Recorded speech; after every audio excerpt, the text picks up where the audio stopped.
কে তোমরা? আর এই ভয়ানক গহীন জঙ্গলে কেন এসেছো? এক্ষুনি চলে যাও এই জঙ্গল থেকে। এই জঙ্গলে যে অনেক বিপদ। যাও যাও, আর দেরি করো না, এক্ষুনি এখান থেকে চলে যাও।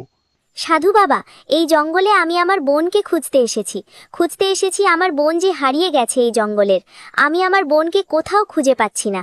আপনি কি আমার বোনকে দেখেছেন বা জানেন আমার বোন এখন কোথায় আছে?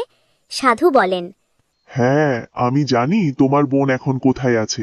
তোমাদের ওখানে যাওয়ার সাধ্য নেই। তোমার বোন এখন দানবের গুহে বন্দী। ওই দানব তাকে দাসী বানিয়েছে। তোমরা তাকে উদ্ধার করতে পারবে না, কারণ ওই দানব তোমাদেরকে আস্ত রাখবে না। সাধু বাবা, কোনোটি একটি উপায় আছে আমার বোনকে রক্ষা করার?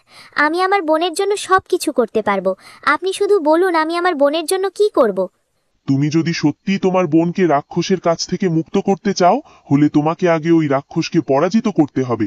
রাক্ষসের সাথে তোমার লড়াই করতে হবে। তুমি কি পারবে সেই রাক্ষসের মুখোমুখি হতে? হ্যাঁ সাধু বাবা, আমি পারবো। সেই প্রস্তুতি নিয়েই ওই রাক্ষসের সাথে লড়ব। কিন্তু আপনি এটা বলে দিন যে আমি ওই রাক্ষসকে কিভাবে পরাজিত করব। পাতাল রাজ্যে স্বর্গলোকে একটি আলোক রশ্মির মধ্যে একটি লাল রঙের তলোয়ার রাখা আছে। ওই তলোয়ারি দিয়ে তুমি এই রাক্ষসকে পরাজিত করতে পারবে। পাতাল রাজ্য থেকে ওই তলোয়ারি আনা এতটাও সহজ হবে না। তোমাকে পেরিয়ে আসতে হবে শত শত বাধা, বিপত্তি। তুমি যদি পারো, তাহলে আগে তুমি পাতালপুরীতে গিয়ে ওই তলোয়ার নিয়ে আসো। আমি বলে দেব কিভাবে কি করতে হবে। সাধু বাবা, আমাকে বলে দিন আমি কিভাবে ওই পাতালপুরীর সন্ধান পাব। কোন পথ দিয়ে গেলে আমরা তাড়াতাড়ি পাতালপুরী পৌঁছাবো? আমি আমার দিদিকে উদ্ধার করতে চাই। তার জন্য আমি সব কিছু করতে পারবো। আমায় যে কোনো বিপদ অতিক্রম করতে দিন। আমার দিদির জন্য না জানি আমার দিদিকে ওই রাক্ষসটি কত কষ্টে রেখেছে। আজ কত দিন আমি আমার দিদিকে দেখি না। দিদির জন্য আমার মনটা যে কান্না করছে। সাধু বাবা, আমাকে বলে দিন আমি কিভাবে ওই পাতালপুরীতে ঢুকব। এই জঙ্গলের মাঝখান দিয়ে অনেকটা পথ তোমাদেরকে অতিক্রম করতে হবে। পথে হতে পারে পায়ে পায়ে বিপদ। তোমাদেরকে সবসময় সতর্ক থাকতে হবে। আর তোমরা দুজনকে অপরের প্রতি নির্ভরশীল থাকবে। এই যে কোনো বিপদ তোমরা অতিক্রম করতে সক্ষম হবে। যে কোনো বিপদ আসলে তোমরা দুজন আলাদা হবে না। দুজনে একসাথে সেই বিপদের মোকাবিলা করবে। তাহলেই তোমরা জয়ী হতে পারবে। জঙ্গলের অনেকটা পথ যাওয়ার পরে দেখবে একটি পাহাড় চূড়ায় একটি বিশাল গাছ, পাতালপুরে যাওয়ার রাস্তা। তোমরা সেখানে গেলেই সবকিছু বুঝতে পারবে। এর বেশি কিছু আমি আর বলতে পারছি না। ঠিক আছে সাধু বাবা, আপনাকে অনেক ধন্যবাদ। আপনার এই জিন আমি কোনো দিনও শোধ করতে পারবো না। আমাদেরকে আপনি দোয়া করে দিন, আমরা যেন সফল হয়ে আমার দিদিকে ফিরিয়ে নিয়ে আসতে পারি। স্বর্ণকলি সাধুকে বিদায় দিয়ে সেখান থেকে রওনা হয় পাতালপুরীর উদ্দেশ্যে।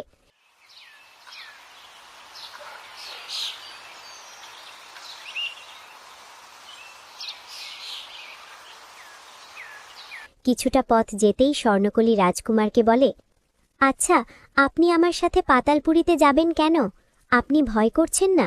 যদি আপনার কোনো বিপদ হয়, প্রাণ সংশয়ও রয়েছে, আমাকে সাহায্য করতে আসছেন কেন? আপনার যদি এখনও আপনার রাজ্যে ফিরে যাওয়ার মন থাকে, তাহলে আপনি যেতে পারেন। আমি একাই আমার দিদিকে ফিরিয়ে আনতে পারব। আমার কোনো সমস্যা হবে না। আপনি একটি মেয়ে মানুষ, আপনি একা একাই গহীন জঙ্গলের মধ্যে দিয়ে দিনরাত পার করবেন। আমি কিভাবে আপনাকে একা ছাড়ব বলুন? আর আপনি আমাকে বন্ধু ভাবতে পারেন। আমি বন্ধু হিসেবে আপনাকে সাহায্য করতে এগিয়ে আসছি। এতে আমার কোনো সমস্যা হবে না। নিজের ইচ্ছায় আপনার সাথে পাতালপুরীতে যাওয়ার সিদ্ধান্ত নিয়েছি। ঠিক আছে, আপনি যখন বন্ধু হিসেবে আমাকে সাহায্য করতে চাচ্ছেন, চলুন আমরা আর কথা না বাড়িয়ে পাতালপুরীর দিকে যাই। জানি না এ পথ কত দূর, কতটা পথ আমাদেরকে এভাবে অতিক্রম করতে হবে। স্বর্ণকলি ও রাজকুমার পাতালপুরীর দিকে যায়। এইদিকে একটি অন্ধকার কক্ষে কর্ণকলিকে বন্দী করে রাখা হয়েছিল। হায় আল্লাহ, আমি এখানে বন্দী হয়ে গেলাম। না জানি আমার বোনটা এখন কোথায় আছে। আমার একটি মাত্র ছোট বোনকে আগলে রাখতে পারলাম না। তুমি আমার বোনকে দেখো আল্লাহ, তুমি আমার বোনকে দেখো। আমি কি করব? কি করেই রাক্ষসের ডেরা থেকে বের হতে পারবো? আমাকে কিছু একটা উপায় বের করতে হবে। ওদিক দিয়ে হয়তো বের হওয়ার রাস্তা হবে। যাই, গিয়ে দেখি। কর্ণকলি রাক্ষসের ডেরা থেকে বের হওয়ার চেষ্টা করে, সামনের দিকে এগিয়ে যায়।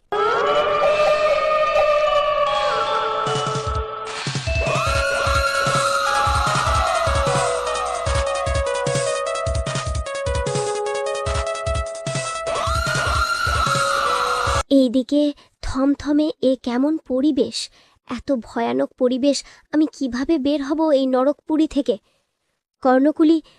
কর্ণফুলি ভয়ে ভয়ে নিজে নিজে বিড়বিড় করে কথা বলছিল আর ভাবছিল কোন দিক দিয়ে পালানো যায়। তখনই তার সামনে সেই ভয়ানক দানব চলে আসে। তোকে বলেছিলাম তুই পালানোর চেষ্টা করবি না, তাহলে খুব বড় ভুল করবি, কিন্তু তুই আমার কোনো কথাই শুনিসনি। তুই আমার ডেরা থেকে পালানোর চেষ্টা করেছিস। তুই কি জানিস না আমার এই ডেরা থেকে কেউ কোনোদিন বের হতে পারেনি? তোর এত বড় সাহস, তোর ভুলের শাস্তি তুই পাবি। দয়া করে আমাকে ক্ষমা করে দাও, আমাকে এখান থেকে মুক্ত করো। আমি তোমার কি ক্ষতি করেছি? তুমি আমাকে এভাবে বন্দি করে কেন রেখেছ? আমাকে দয়া করে এখান থেকে মুক্ত করো দানব ভাই, একটু দয়া করো আমাকে। আমার ছোট বোনটা যে আমাকে ছাড়া থাকতে পারবে না। আমাকে ছেড়ে দাও দানব ভাই, আমাকে ছেড়ে দাও। কর্ণকুলি অনেক কান্না করে, অনুরোধ করে, কিন্তু দানব তার কোনো কথাই শোনে না। তুই যখন ভুল করেছিস তোর ভুলের শাস্তি আমি তোকে দেবই। আমার ডেরা থেকে তুই পালানোর চেষ্টা করেছিস, তাই তুই আজ থেকে সারা জীবনের জন্য পাথর হয়ে থাকবি। তোকে আমি পাথর বানিয়ে রাখবো আমার এই দানবপুরীতে। দানব কর্ণকুলিকে পাথর বানিয়ে তার দানবপুরের সামনে রেখে দেয়। তারপর দানব সেখান থেকে চলে যায়।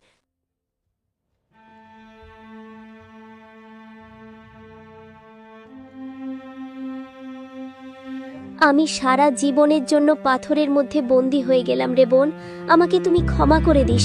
জানতেও পারবি না যে তোর বোন এই দানবপুরীতে পাথর হয়ে আছে। তুই ভালো থাকিস বাবাকে নিয়ে। আমি বেঁচে থেকেও এ পাথরের মধ্যে জিন্দা লাশ হয়ে বেঁচে থাকবো সারা জীবন। এটাই হয়তো আমার ভাগ্যে লেখা ছিল।